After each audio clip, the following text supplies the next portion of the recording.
Opening my front door to a new client is always wonderful.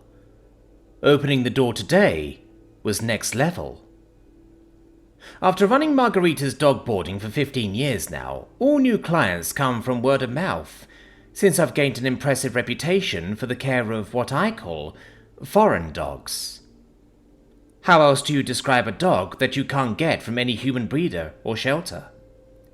Not that all of them could be considered supernatural, because not many of them have special abilities. But today, apparently, I was going to find out what is special about a dog like Cerberus, apart from the obvious. "Hi!" I exclaimed. Yes, of course I greeted Cerberus first. Well, I spoke as I looked at each head in turn, and yes, my voice went up several octaves, as is standard for greeting a dog. Though he did have 3 heads, he had 1 tail, and he started wagging happily at my greeting, all heads giving me a big doggy grin. It's always difficult to compare these dogs to breeds I grew up with, but I don't have anything else to work with, so I do mentally try. Typical for foreign dogs was his height, which must have been 5 feet. When it came to his faces, they were like a Doberman mixed with a pit bull, in that they were wider and felt more solid. He was built, an adjective that was often used to describe me as well, though not dense like a bully breed would be. His ears were floppy, and his eyes were brown, bright and attentive.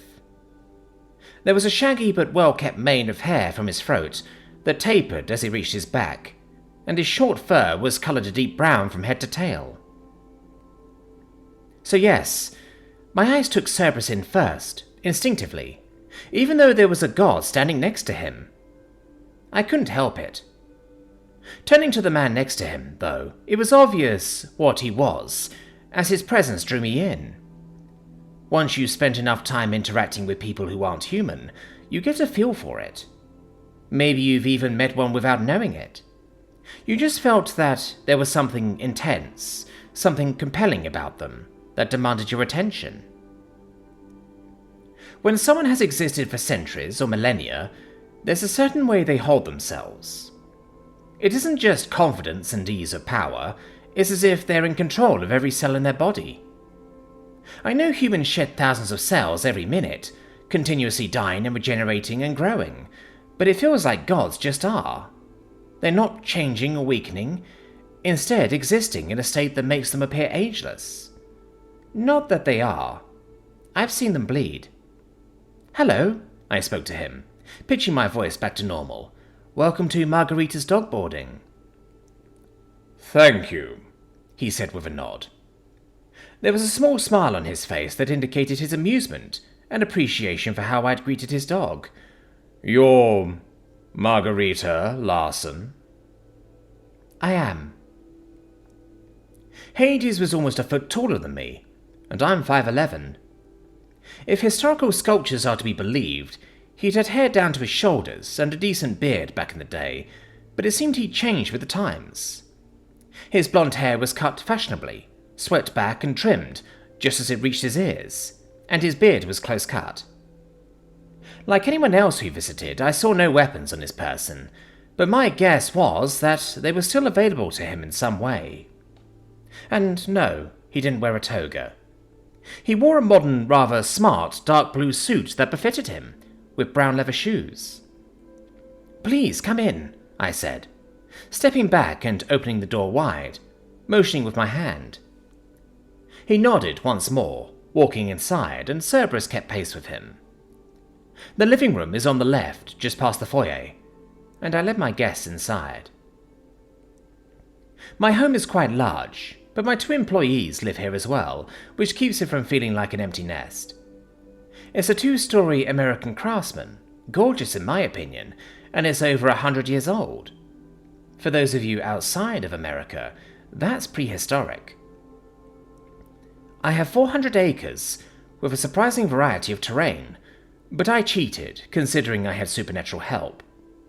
That's how we're surrounded by a forest typical of Missouri, but the fenced-in land had things like the steep, rocky hill that leads up to a ridge overlooking a small lake. It even had some little caves to curl up in for a nap. There was also a long, wide expanse of grasses and wildflowers. That was necessary for large dogs to be able to do zoomies, of course. I did have an office, a small room on the first floor, but it was for paperwork and phone calls, rather than inviting guests in for a visit. The three of us entered the living room, and Hades took a love seat, prompting me to take one perpendicular to him, while Cerberus jumped up and splayed out on one of the two large, velvet-upholstered couches. When it came to furniture, I didn't skimp. Durable and easy to clean were the key goals with dogs. Cerberus thoroughly sniffed the cushions, no doubt discovering all manner of things about the dogs who frequented it, before settling down. "So, what brings you to my home?" I asked. I didn't want to assume he planned on boarding Cerberus, or even just leaving him here for an afternoon of fun. He might have been referred by one of several people who gave us generous donations. It's expensive to care for the needs of all the dogs we have come through our doors, and it won't surprise you that some of my clients have money to burn. "I've heard good things," he told me. "There are several friends I trust to look after Cerberus while I'm here, but this is the only place I've found that boards dogs such as him with such an expanse of property. I was told of the various landscape changes you have done, and they sounded marvelous." I nodded. Generous donations from some of my clients. Depending on where they call home, some of the dogs prefer different terrain to run around. I paused for a beat. "This is Cerberus, so that would make you—" "Hades," he volunteered with a solemn nod. "It's an honor," I said earnestly, "and I'd be thrilled if you decide to board Cerberus with us for any length of time." He smiled, tilting his head curiously. "Who is your favorite?" "All of them," I replied. It was my standard response to a common question. Narrowing his eyes, his expression mildly entertained, he repeated, "All of them are your favorite?" "You didn't specify a trait or a category," I said. "It's impossible for me to pick a favorite dog, just as it would be impossible to pick a favorite meal. Too many variables at play. Though if you were to specify which I love most, that would of course be my own dog, a Great Pyrenees named Jenny." Hades chuckled. "I believe I'm beginning to like you." I smiled. "Do you know much of my dog?" "I only met him a few minutes ago," I said simply. That described to him exactly the approach I took with any famous dog I met. People talked, stories were written, gossip was plentiful, and so unless there were to be a book written by Hades himself that I could read, anything I thought I knew probably needed to be taken with a large grain of salt. "I see. What are your thoughts so far?" I looked over to Cerberus, two heads blinking at me, the bottom right possibly napping, its eyes closed. "He's a companion above all else," I said. "An equal. He didn't search for toys or other dogs. He promptly sniffed the couch, but that's practically compulsive, like a person looking around a room. After being invited in, he lay down, as a part of this meeting. Since he can't speak to me, he's paying attention, but trusting most of this to you. That being said, with the knowledge he's accumulated over his lifetime, he probably wouldn't need to know a language to determine much of what we're saying." The topmost head rose a few inches and tilted, examining me. "Does he?" I asked, looking to Hades. "No English?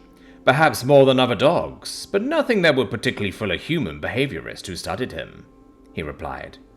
"Your analysis is, of course, spot on. If given the opportunity, though, he enjoys scritches and toys and bones, just like any other dog." I made a small noise of discontent, looking back to Cerberus. "I only have 2 hands." Hades laughed. "He is but one dog with 3 blended minds. They each experience the joy and pain of the others." "Oh, I see," I said, straightening with a sudden smile. I leaned forward on my knees. "You want scritches?" Cerberus immediately perked up, jumping off the couch and walking around the large coffee table over to me. I set to work on scratching the mane of fur around his neck, working my way up to his ears. "Oh, isn't that nice?" I murmured. "You like scritches?" With doggy grins all around, he eventually started drooping to the ground and rolled over. Ah, time for belly rubs, I see. I laughed, kneeling down to scratch his enormous tummy. After a minute or so, he blinked a few times and rolled over, all three hairs giving a big yawn that gave me a thorough view of supernatural-level dental maintenance, and one of them licked my cheek a few times. Oh, thank you, I chuckled, giving his back one last series of scratches. If you want, you can check out the big old basket over there, I said, pointing. It's got lots of fun stuff that everyone shares. His ears pricking in interest as his eyes locked onto it, he trotted over. I stared with a grin as all three heads nudged towards the wide variety of toys and bones, taking pains to determine which was the best choice. He doesn't frighten you?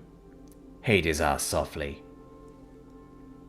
I gave the god a small smile as I pushed myself to my feet, wiping the dog drool from my face with my sleeve and going back over to my chair.